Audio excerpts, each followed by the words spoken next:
लो भाई, हरियाणा सरकार की एक और बड़ी खबर, बड़ा धमाका। हरियाणा बीपीएल कार्ड, बड़ा धमाका खबर सरकार खाते में भेज रही है। इतने पैसे मुख्यमंत्री जी की लाइव बीपीएल, बड़ी घोषणा। तो सारे भाण और भाइया ने, काके ताऊ ताइया ने, मर्द वीर और लुगैया ने आपके अपने राज्य की हाथ जोड़कर राम राम।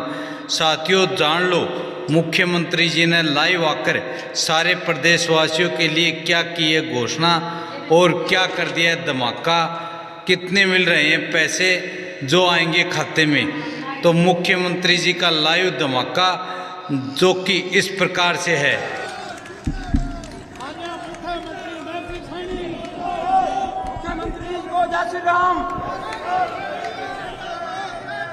भारत माता की, भारत माता की, महर्षि कश्यप की, महर्षि कश्यप की, महर्षि कश्यप की। बहुत ही सम्मान के योग आज भगवान कश्यप जी की जयंती के अवसर पर उपस्थित हमारे विधानसभा के चीफ व्हिप, इंद्री से विधायक राम कुमार कश्यप जी, हमारे बीच में कश्यप समाज के हमारे हरियाणा के प्रदेश के अध्यक्ष समय सिंह जी कश्यप,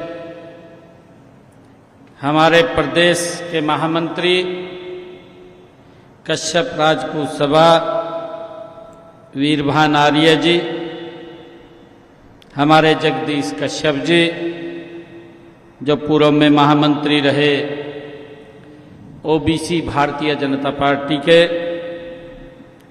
सुरेंद्र माजरी जी जो हमारे प्रदेश अध्यक्ष हैं युवा कश्यप सभा हरियाणा प्रदेश के, पूर्व में जिला के पार्षद भी रहे हैं भारत भूषण भारती जी, और मंच पर विराजमान समाज के हमारे सभी नेतागण, हमारी बहन कश्यप जी, और उपस्थित मेरा ये परम सौभाग्य है कि आज मुझे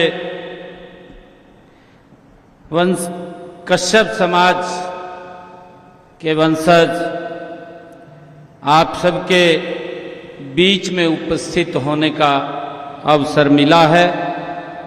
मैं आप सबको दोनों हाथ जोड़ करके राम राम भी करता हूं, आप सबको प्रणाम भी करता हूं। राम कुमार जी अभी बोल रहे थे कि आप भी ओबीसी से हैं, हम भी ओबीसी से हैं। राम कुमार जी भगवान ऋषि कश्यप जी को इस सृष्टि का रचिया कहा जाता है। इस सृष्टि के रचिया हैं। हम सब तो जड़े हैं, मूल तो एक ही है, है? एक ही मूल है नहीं है।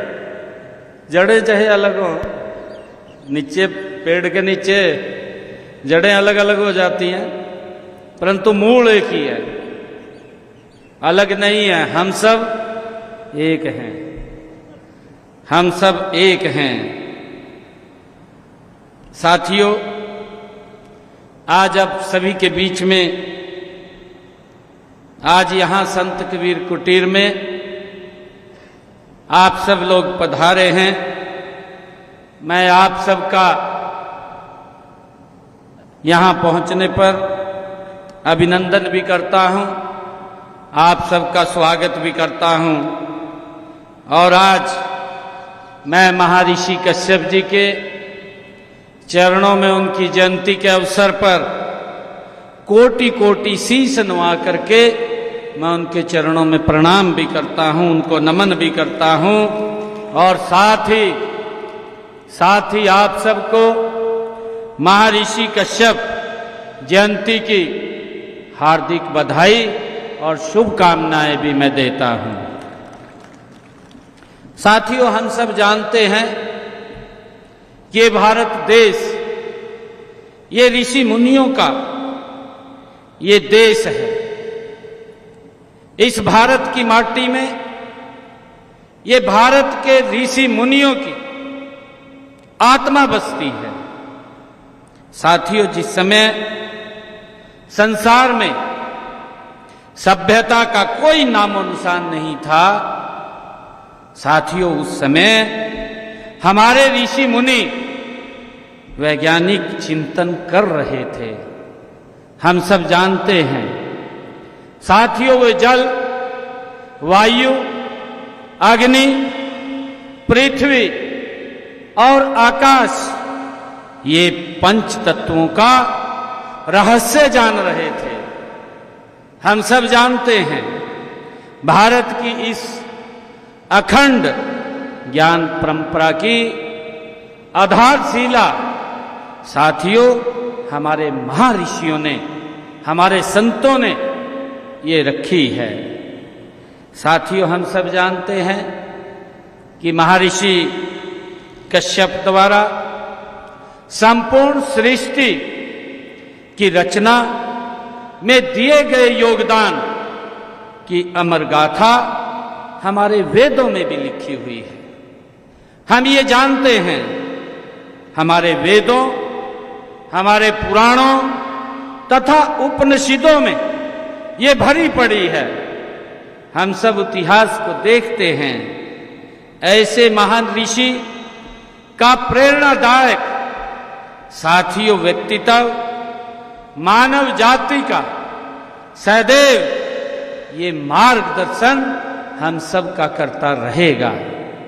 साथियों, महर्षि कश्यप भारतीय ऋषि परंपरा के ऐसे महान आदि महापुरुष थे जिन्होंने अपने ज्ञान, तप, तपस्या से संपूर्ण सृष्टि को एक दिशा देने का काम महर्षि कश्यप ने किया है। साथियों, महर्षि कश्यप ने समाज और संस्कृति के संरक्षण का दायित्व निभाया है। साथियों, बृहदारण्यक उपनिषद में उन्हें गुरु परंपरा का प्रथम ऋषि कहा गया है। साथियों, ऋग्वेद के नवम मंडल में उनके द्वारा रचित सोम पवमान स्तोत्र आज भी वैदिक परंपरा की महान धरोहर साथियों माने जाते हैं।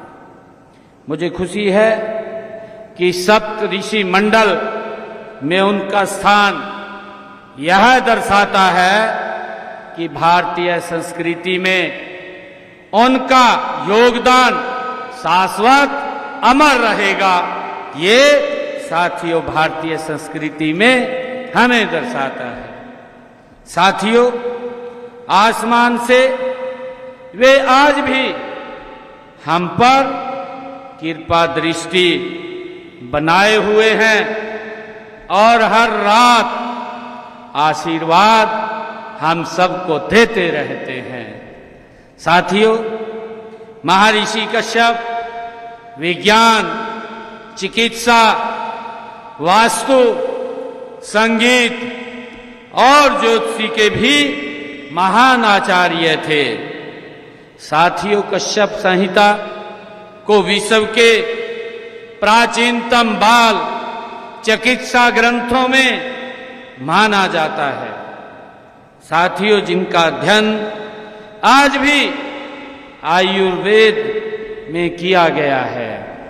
साथियों, कश्यप शिल्प शास्त्र में मंदिर निर्माण और भूमि परीक्षण की वैज्ञानिक विधियों का उल्लेख भी मिलता है।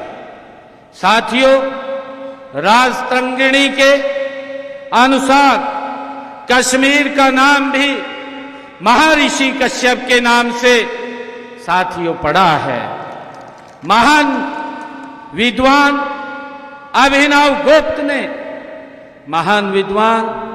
अभिनव गुप्त ने साथियों कश्यप संगीत का उल्लेख कर उनकी विद्वता को सम्मान दिया है। वहीं कश्यप होरा वैदिक ज्योतिषी की प्राचीनतम और प्रतिष्ठित पद्धतियों में गिनी जाती है। साथियों बौद्ध ग्रंथों में कश्यप के रूप में उनका उल्लेख इस बात का प्रमाण है कि उनका व्यक्तित्व संपूर्ण मानवता के लिए प्रेरणा का साथियों एक स्रोत था। साथियों कश्यप समाज का इतिहास प्राचीन काल से ही गौरवशाली इतिहास रहा है, गौरवपूर्ण इतिहास रहा है। साथियों इस समाज ने रामायण काल में निषाद जैसे बलशाली राजा दिए हैं।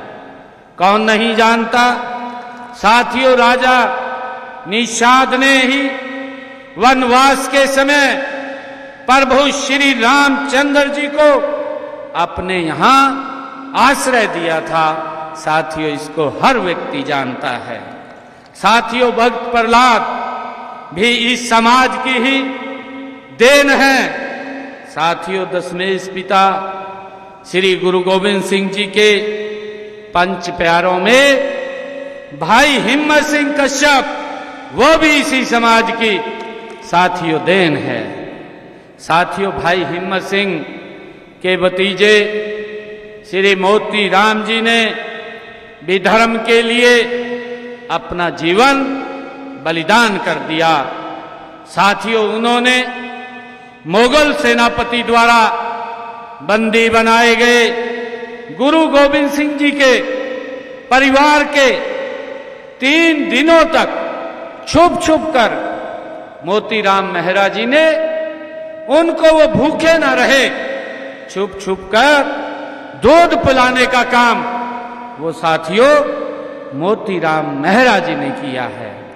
और साथियों जब मुगल सेनापति वजीर खान को इस बारे में सूचना मिली, जब उसको इस बारे में पता चला तो उसने श्री मोतीराम मेहरा जी के उनके परिवार सहित मोतीराम मेहरा जी के परिवार सहित उनको तेल के कोलू में साथियों पिसवाने का काम वो मुगल के है सेनापति वजीर खान ने किया।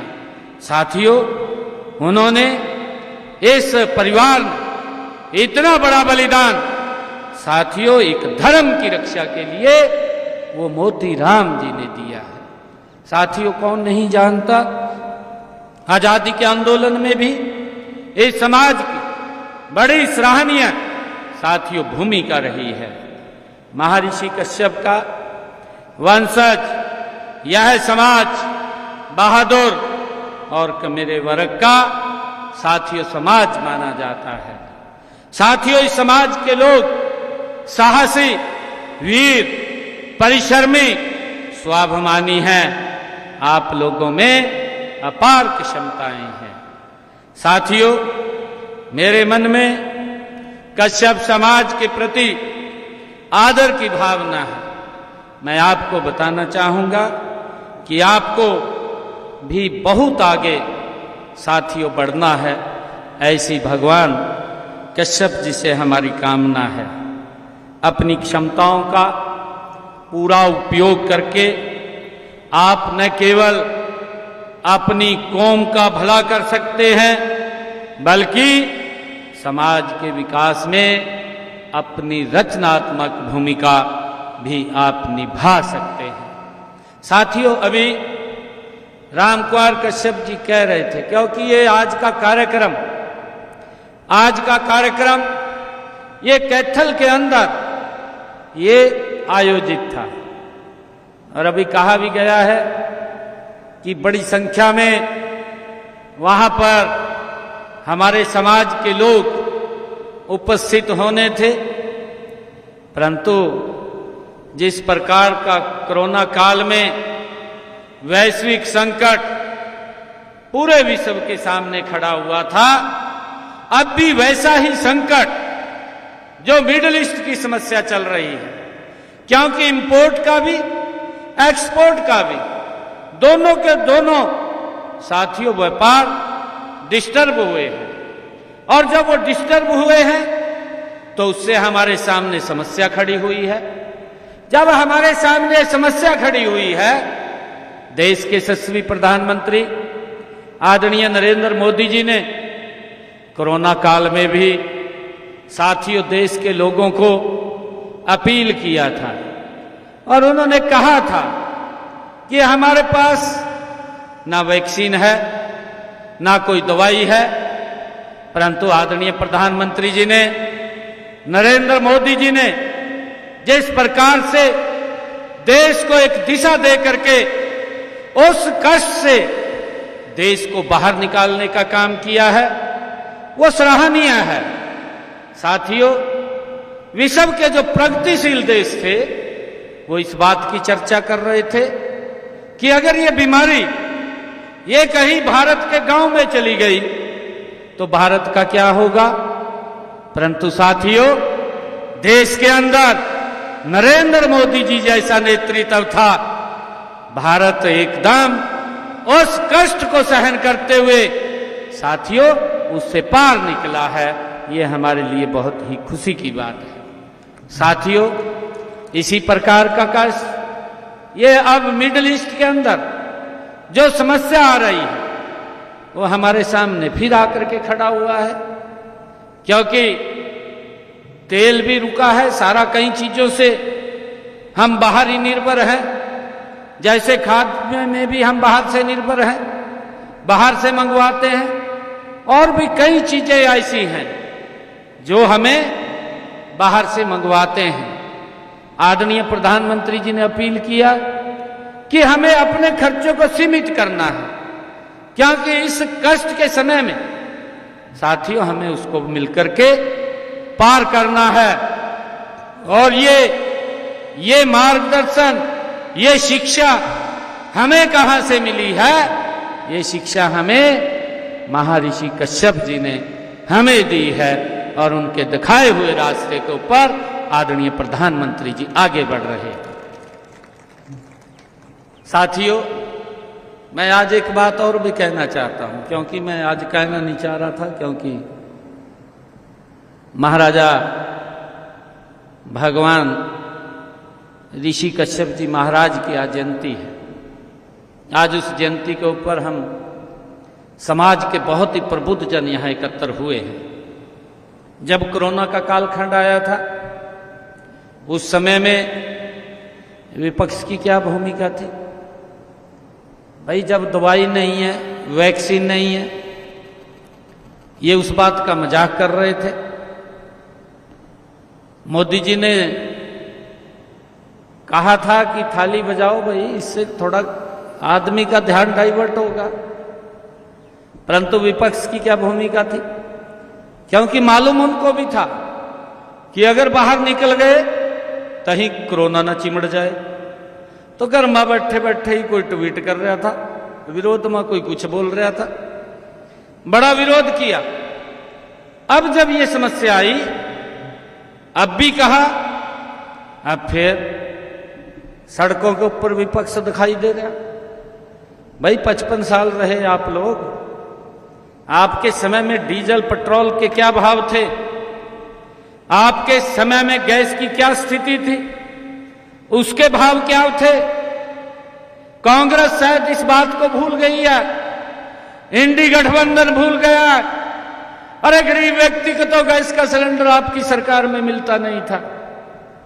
आम जो गरीब, जिस देश का आम व्यक्ति था, जो शहर में रहता था, उसको भी गैस का सिलेंडर 3-3, 4-4 दिन भयानक सर्दी, गर्मी, बरसात के अंदर लाइन में लग करके लेना पड़ता था।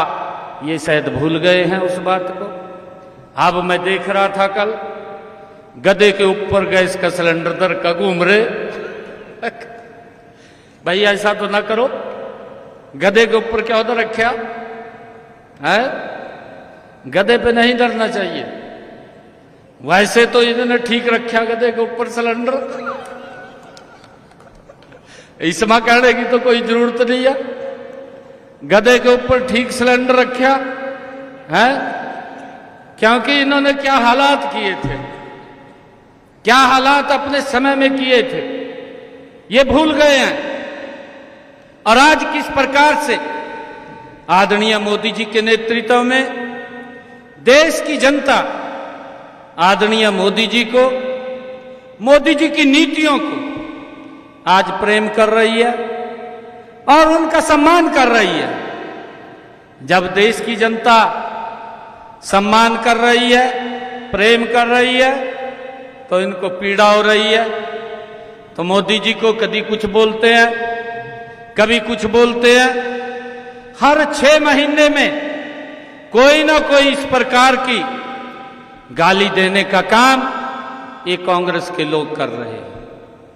साथियों, क्योंकि ये अब मानसिक संतुलन से इनका खराब हो गया है, मुझे ऐसा लगता है, क्योंकि इनका मानसिक संतुलन गड़बड़ा गया है। जब ये सत्ता में थे तब तो गरीब व्यक्ति की याद नहीं आई। हमारे राम कुमार कश्यप जी कह रहे थे, तब तो ओबीसी को इन्होंने वोट बैंक के रूप में इस्तेमाल किया। उनके अधिकार की बात आती थी तो उनको सबसे पीछे कर देते थे। साथियों, आदरणीय प्रधानमंत्री जी ने आह्वान किया, अपील किया कि हमने खर्चे को कम करना है। साथियों, उसी का तो परिणाम है ये कश्यप समाज इस देश की मजबूती के लिए बड़े कार्यक्रम को छोड़ करके छोटे कार्यक्रम में आकर के बैठ गया। ये राष्ट्र की मजबूती का ही साथियों उसकी एक कदम ये कश्यप समाज आगे बढ़ा रहा है। आदरणीय प्रधानमंत्री जी के उस आह्वान को आपने स्वीकार किया है, और स्वीकार किया है तो उसी का ही ये परिणाम है। परंतु ये फिर रहे हैं बेजा सड़का पा लाले पुआ का घेर दिए बेजा चौड़े हो रहे थे। कहा जी इसमें तो कहा हम जीतेंगे, कहा स्थानीय निकाय वाले दूरबीन लगा देख रहे हैं जब कहां सीट हमारी। और मैंने कहा भी है, मैं कहा भी तो ये बान की दिखी है 2029 में पता चला गया हम लोग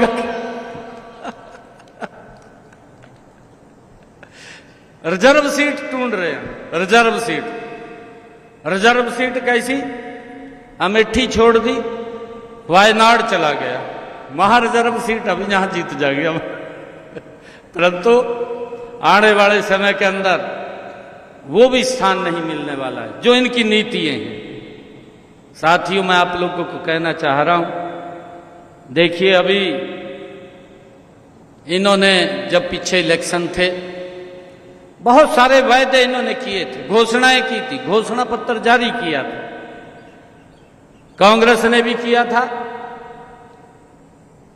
इवन हमारे यहां से एक कहावत है, कहा गिरगट नु देख का गिरगट रंग बदल जा, कहा ना इब कांग्रेस नु देख का आम आदमी रंग बदल गया। बदल गया नहीं बदलिया है? इब वो तो दिल्ली में तो खड़ा होकर मंच पर ये कह रहा, कहा या कांग्रेस पार्टी इतनी भ्रष्टाचारी पार्टी है, मैं अपने बच्चों की कसम खाता हूं, कहा मैं कभी समझौता नहीं इससे करूंगा। इब थम तो जाना भाई कुरुक्षेत्र में का समझौता कर लिया, मन्नी लाल पुआई दिया मेरे खिलाफ खड़ा कर दिया, कराया नहीं कराया? दोन्नी ने समझौता करके कांग्रेस और आम आदमी ने मेरे खिलाफ प्रत्याशी तार दिया। ये तो आप लोगों का आशीर्वाद था, गमाई दिए दर का।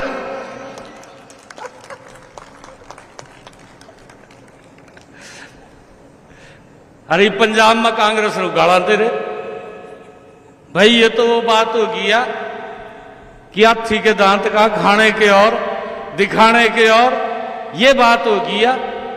परंतु मैं आज महर्षि कश्यप जी की इस पवित्र दिन के अवसर पर, उनके प्रकाश पर्व के अवसर पर मैं आप लोगों से अपील करता हूं कि हमारी बहुत सारी रिश्तेदारी है वो पंजाब में होंगी। जायका सुपड़ा साफ कर दो उनका हो लिया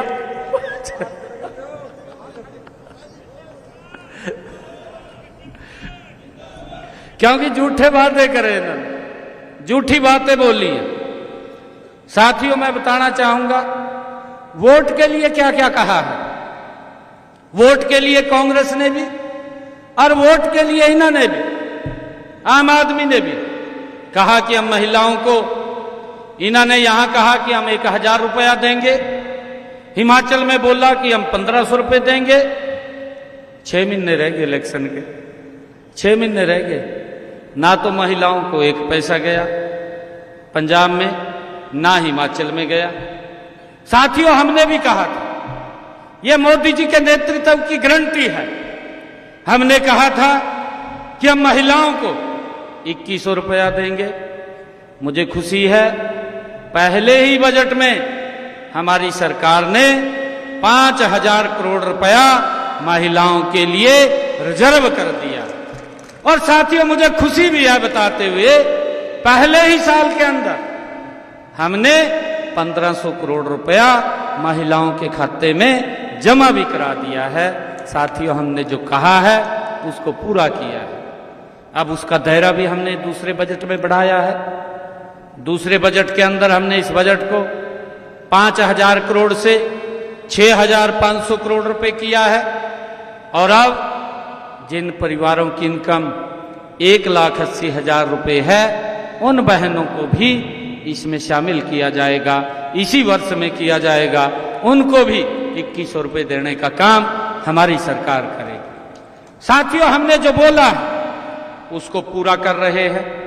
हमने ये भी कहा था कि जिन परिवारों की इनकम 1,80,000 रुपये है, उन बहनों की रसोई में हमारी सरकार 500 रुपये का गैस का सिलेंडर पहुंचाएगी। साथियों, मेरे को नहीं पता लग रहा, कांग्रेसियों का भी बनवाए दो कार्ड है भाई। अगर उनको दिक्कत हम 500 का भेज रहे हैं और नहीं दिख रहा उनका कार्ड बनवाए दो है। बोलना पड़ेगा भी तो कार्ड बनवाओ भैया है। बन रहे हो तो हमने देखे हैं, नहीं तो पहले ही बनवा ले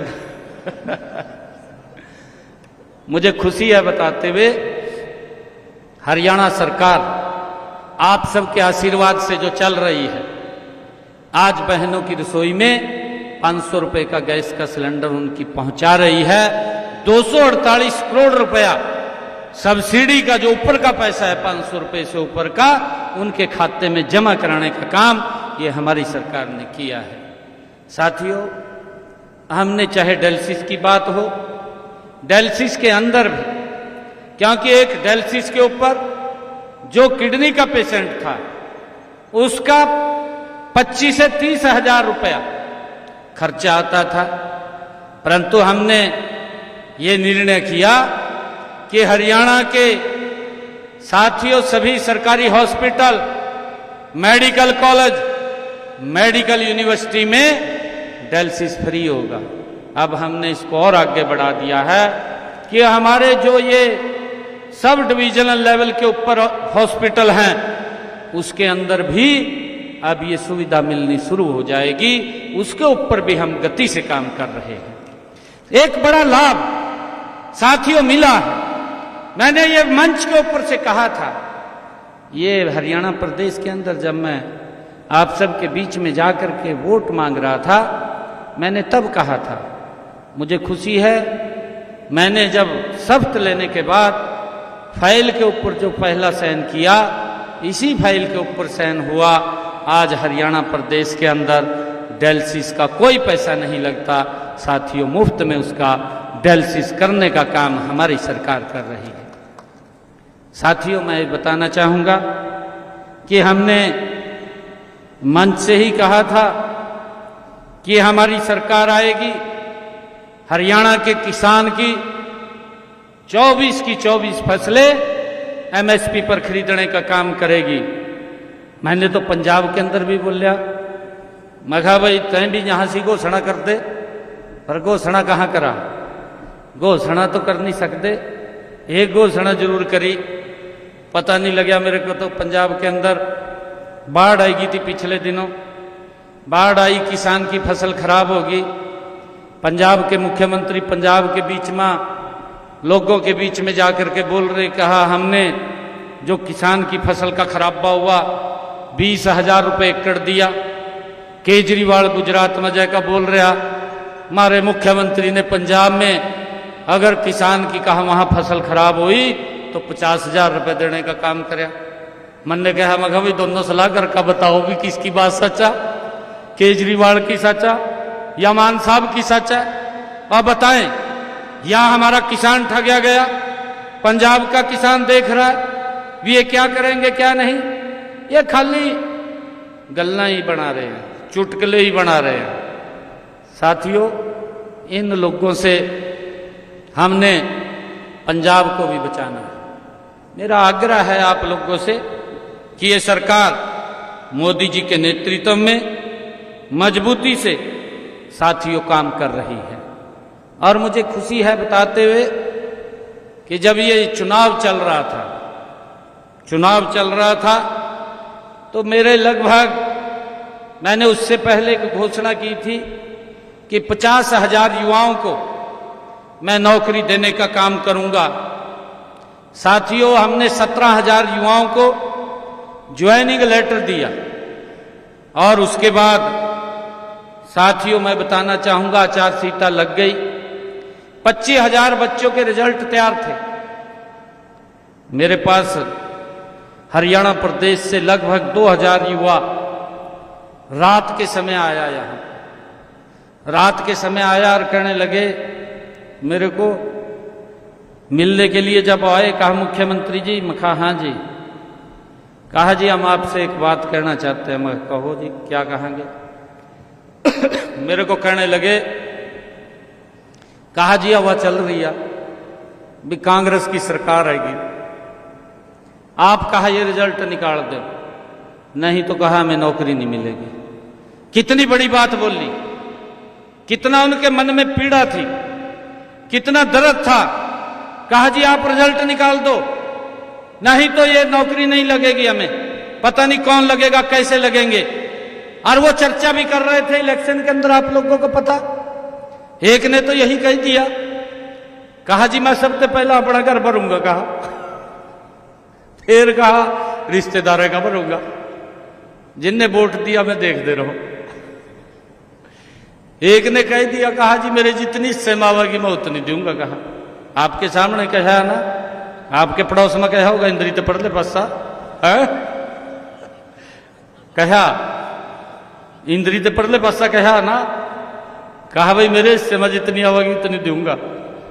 कहा एक वोट की नहीं, एक नौकरी की 50 वोट है, कहा 50 वोट पाई दो, एक नौकरी ले लो। कहा मेरे इससे मैं इतनी आवागी। कहा हमने कहा भाई इससे बंट गए नहीं तो।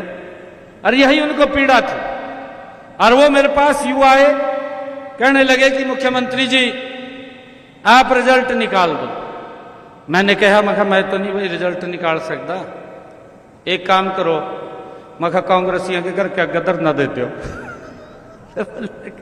मैंने लगा मैं वहां दर न दे दो। मैं वो चीफ इलेक्शन कमीशन पर पेश हुए हैं। मैं हरियाणा के कांग्रेस के नेता चीफ इलेक्शन कमीशन पे गए हैं। एक मखा बड़ा नेता इन्होंने दिल्ली से पकड़ लिया कांग्रेस ने, उसने लेकर गए और वहां जाकर बोलिया, कहा जी हरियाणा सरकार में रोका जाए कि और रिजल्ट ना निकाले। उसने गेल पड़ी, वहां तो एक ईमेल जारी कर दी, एक लेटर जारी कर दिया और ये बोलिया, कहा जी जब तक कोड ऑफ कंडक्ट लगा हुआ है कि वो आप रिजल्ट ना जारी करें कोई भी। मैं नहीं करेंगे, मैंने कह दिया हम नहीं करेंगे। मैंने युवाओं को कहा,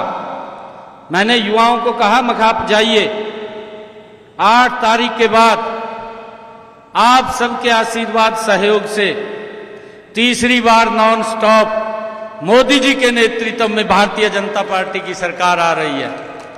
मैं एक वायदा आपसे करता हूं कि मैं शपथ बाद में लूंगा, पहले आपको ज्वाइनिंग लेटर दूंगा।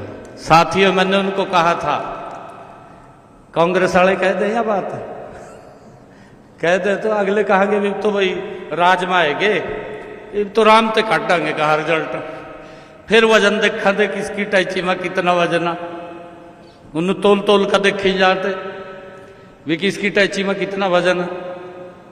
फिर कहीं जाकर जब अगला चुनाव आ जाता था, उससे पहले 5-4 महीने पहले फिर रिजल्ट निकाला थे, विवाह बन जाएगी। परंतु साथियों, हमारी सरकार ने आप सबके आशीर्वाद से, यही तो बात है ना, एक गरीब का बेटा मजबूती से, साथियों आज हरियाणा को गति से आगे मोदी जी के नेतृत्व में बढ़ाने का काम कर रहा है। हमने जो कहा उसको पूरा किया है। साथियों, पहली बार हरियाणा के इतिहास में 25,000 युवा बिना पर्ची बिना खर्ची के मैंने शपथ बाद में लिया, पहले उनको ज्वाइनिंग लेटर देने का काम हमारी सरकार ने किया है। लोगों की हरियाणा की प्रतिक्रिया आई, सोशल मीडिया के ऊपर आप लोगों ने देखा होगा। कहा भाई पहले तो ये कहते थे, कहा जी वो सरकार में आएगे, कहा सत्ता में आएगे, कहा मानो क्या लाभ है, कहा सत्ता में आएगे, कहा मेरे घर क्या, कहा बोरी गेर का जागा।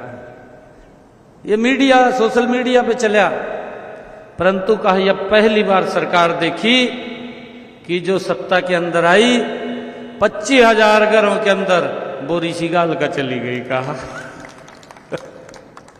ये फर्क है साथियों, आप लोगों की सरकार में और कांग्रेस की सरकार में, यही फर्क है। और मैं आप लोगों से आग्रह करना चाहूंगा कि लगातार मोदी जी के नेतृत्व में हरियाणा प्रदेश गति से आगे बढ़ रहा है। साथियों, विपक्ष के लोग बहुत सारा झूठ, बहुत सारा भ्रम साथियों फैलाने का काम कर रहे हैं।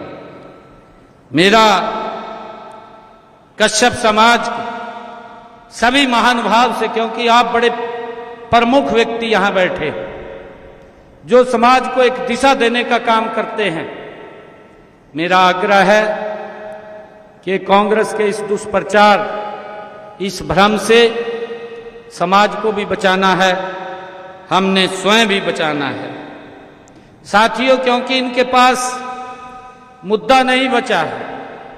जब व्यक्ति के पास मुद्दे से खाली हो जाता है, फिर वो क्या काम करता है, फिर वो लाल किताब लेकर के मंचों पे खड़ा हो जाता है। आपके सामने मुद्दा नहीं बचा, और जब मुद्दा नहीं है तो साथियों तभी वो गाली देते हैं, तभी वो गंदा बोलते हैं।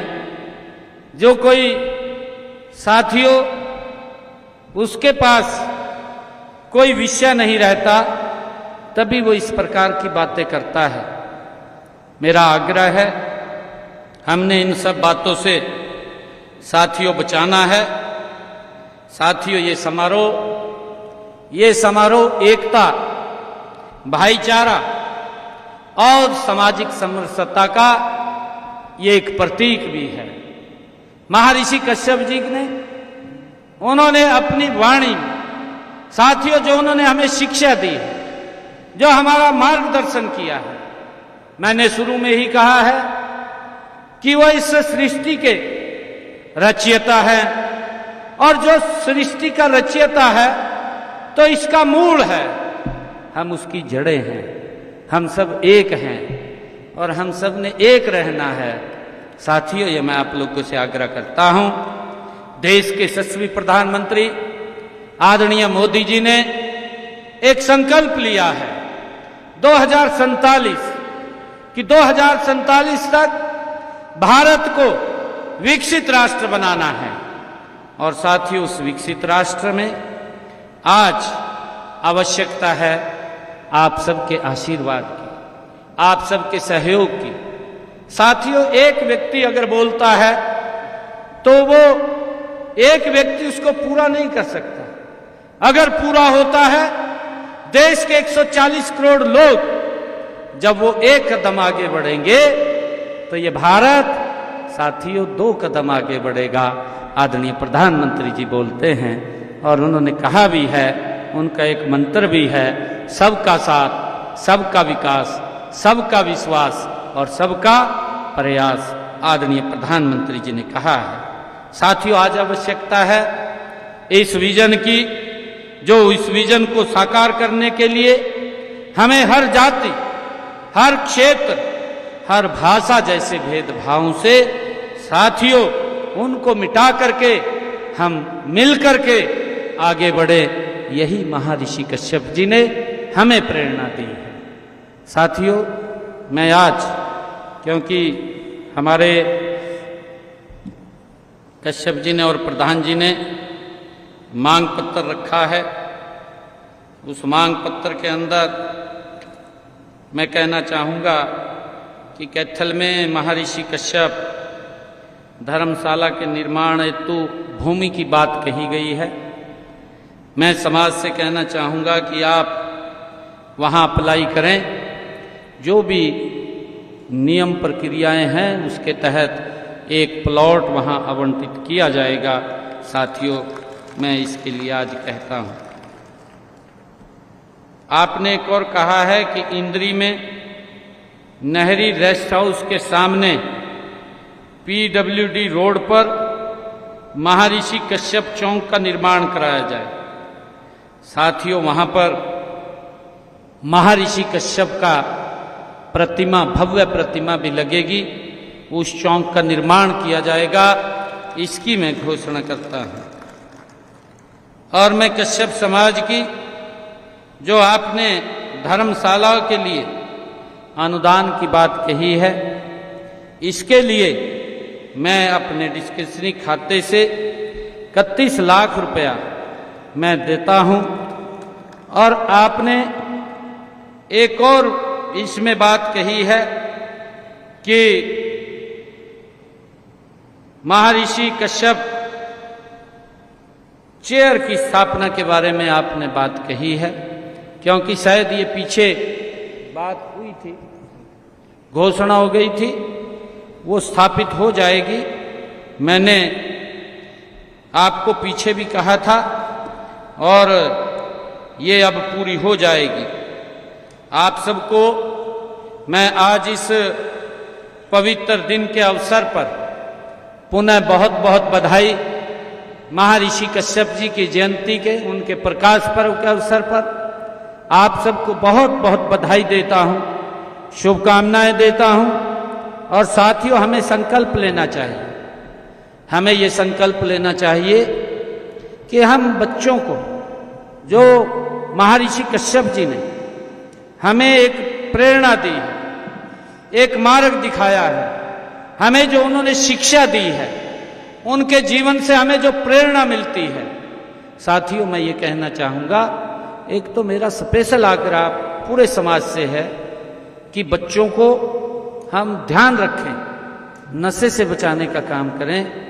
किसी भी साथियों ऐसे व्यक्ति को, बैड एलिमेंट को यह अधिकार नहीं है कि वह हमारे बच्चों में नशा फैला करके हमारी पीढ़ी को वो खराब करने का काम करे। ये हमारा बच्चा ही, साथियों हमारे बच्चे ही इस राष्ट्र के उज्जवल भविष्य है। साथियों, इन्होंने ही इस देश को आगे बढ़ाना है।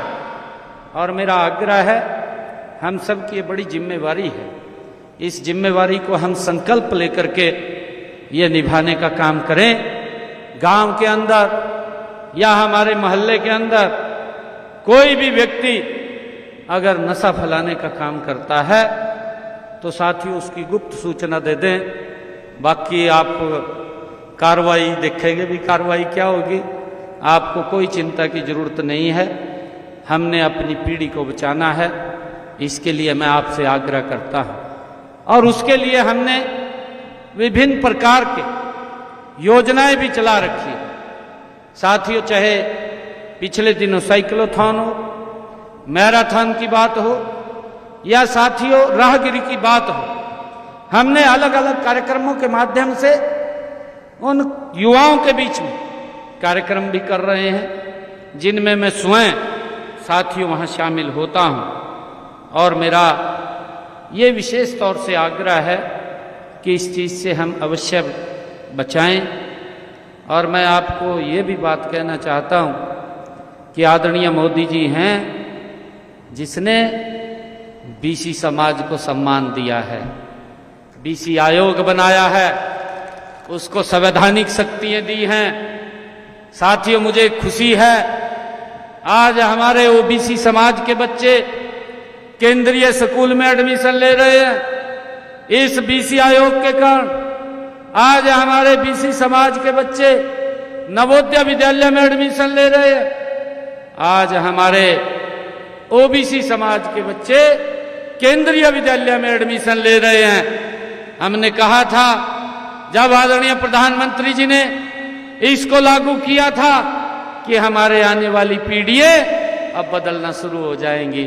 साथियों, अब वो भी जो मेहनत करते हैं, हमारे बच्चे, हमारे लोग जो मेहनत करते हैं, पहले उसका फल नहीं लगता था। अब मोदी जी के नेतृत्व में ये डबल इंजन की सरकार में साथियों उसका फल लगता है। किसी को अधिकार नहीं कि उस फल को और कोई तोड़ ले जाए। जो मेहनत करता है वही उसको खाता है। और साथियों, आज हमारे बच्चे जो MBBS की नीट की परीक्षा है उसमें भी 27% साथियों आ रहे हैं।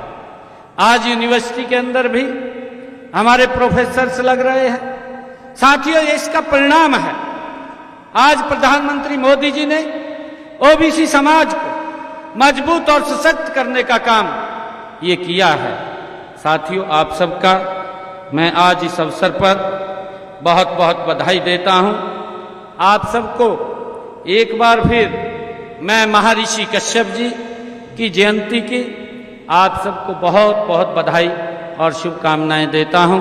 इन्हीं शब्दों के साथ जय हिंद, जय भारत, जय हरियाणा।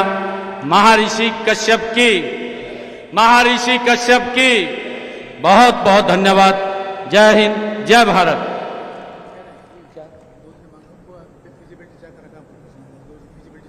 क्या थे जो मेरे पर लिख के दी थी वो तो होगी सारी। इंद्री का बोल दिया मैंने, चौक का बोल दिया, आपने सुना नहीं? इंद्री चौक का बोल रहा है मैंने नहीं।